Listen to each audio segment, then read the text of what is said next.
Hey everyone, Harry here to talk about Trump's last minute, and I mean really last minute, salvation from the New York Appellate Division, which grants his motion to reduce the bond and give him more time to pay it from the 456 or so million to 175 million. Presumably interest still runs on that and 10 more days. Now, given the state he was in and people's conservative estimate of how much cash on hand he possessed as he was scouring around for more, it seems the crisis is abated, and you wouldn't expect any problem for him getting that together and within 10 days. Now, it's a remarkable final stay of execution almost after, the very day of execution. We actually didn't know what time Tish James was going to be able to sort of start seizing his properties, because neither her notice, she gave him 30 days from the judgment, and it just said 30 days, nor the court order itself specified a time. So it looked as if they were going to have to go until the end of the day anyway, and maybe the appellate division was assuming the same. But I got to say, there were some suggestions she could start earlier, and in any event, quite a lot of scrambling has gone on in the last few days for the appellate division to sort of saunter in as the bedlam is reaching a fever pitch and enter their order. It's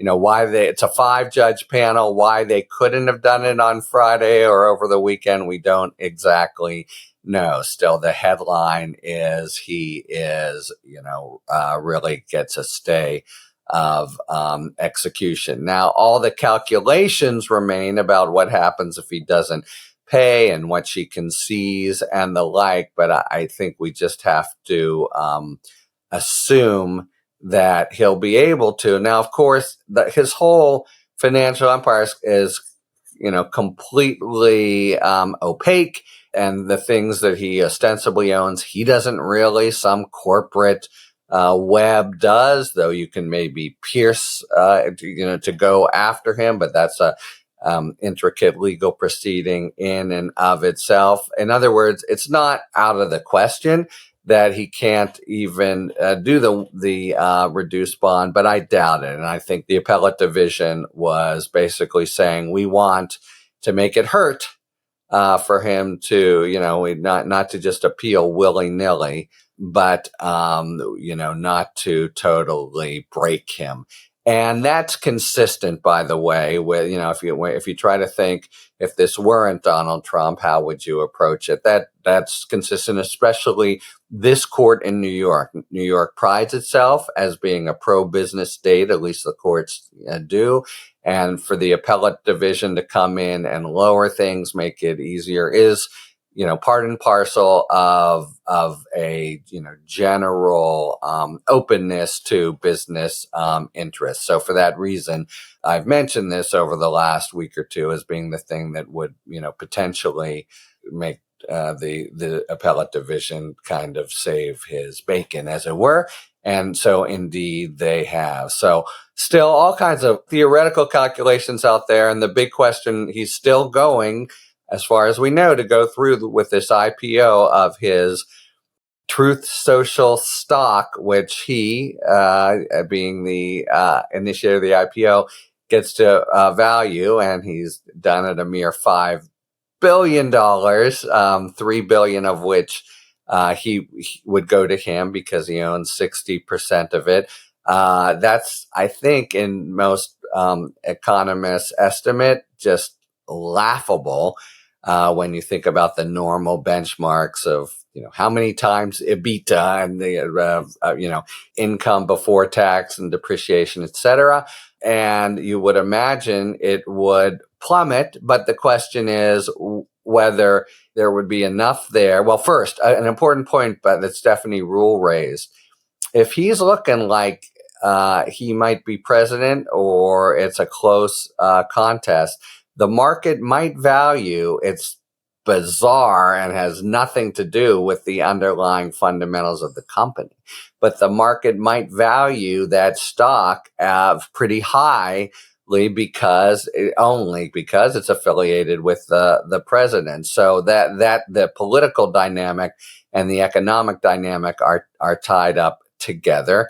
And that, among other reasons, might be why he could, essentially find a billionaire somewhere who is betting not that True Social is going to flourish, but that Trump has a shot at becoming president. And that makes this guardian angel role pretty damn valuable, which of course is something we need to worry about as a country when Trump is beholden to someone who can sort of call in a debt and who knows how. So the True Social gambit is something we're still watching today. But now attention turns to the Juan Merchan hearing in New York in the voter deception Bragg case, because the drama seems finished with the bond, the pretty dramatic reduction by the appellate division, and the extra 10 days seems to me to indicate whether by True Social, in other words, paying nothing. I mean, now Trump's efforts turn to how to pony up this money without paying personally. That's always the thing he tries to do with, is there enough now in the PAC, or can he find through True Social and the like? So the drama of whether he can pay, I think, is pretty much gone, but the issue of how he pays still will be interesting and on the table. Talk to you later. Thanks for tuning in. If you enjoyed this video and other Talking Feds content, please take a second to like and subscribe. Talk to you later.